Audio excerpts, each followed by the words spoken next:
Interesting to note that first Billboard #1. I mean, a lot of people, when they think of Bob Dylan, think of the songs we mentioned. Hurricane, of course, as well, but still going strong.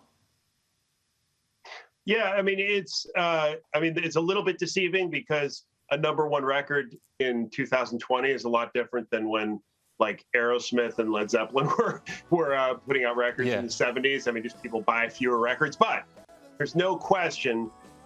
There's nobody really like Bob Dylan. I mean, a guy who is relevant in 1963 and then is also relevant in 2020, putting out new music. So one of the things about this milestone is the big 8-0. There's a little bit of a question mark next to it. Yeah, what do you mean by that? You mean like, is he really 80, or is it surprising that he is at this point? Well, I don't know. I haven't asked him for his birth certificate, but it's startling, to think about the breadth of what he's been able to do. And not all of it is great. I mean, there was a huge stretch in the 80s where he was just kind of going through the motions. But I mean, you mentioned songs that everybody knows, and I would say that you think about The Lonesome Death of Hattie Carroll, which was from the early 60s and was a true story about a barmaid who was killed by a white man who got 6 months in prison. You think about the beauty of and literacy of things like Tangled Up in Blue. And, this song he put out last year, Murder Most Foul, 17 minutes long. I honestly couldn't tell you what it's about. Smarter people than I would have to explain it. But it's dipping into the Kennedy assassination and American culture. And, just a fascinating, it's rare to find people who are that driven for that long to create great art.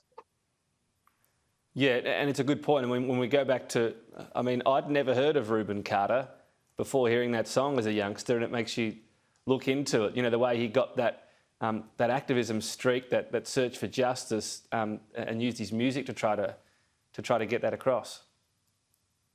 Yeah, and he's such an oddball activist too, because you don't see Bob Dylan at peace rallies. You don't see him at fighting for Biden or something. He's this is the guy who basically the folk peace movement was based on.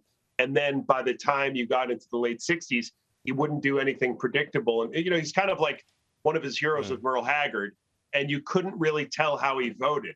I mean, Bob Dylan, the guy's been around forever. I don't really know much about him. I mean, he wrote a memoir that was completely filled with half-truths. He converted to Christianity at some point, but he's Jewish.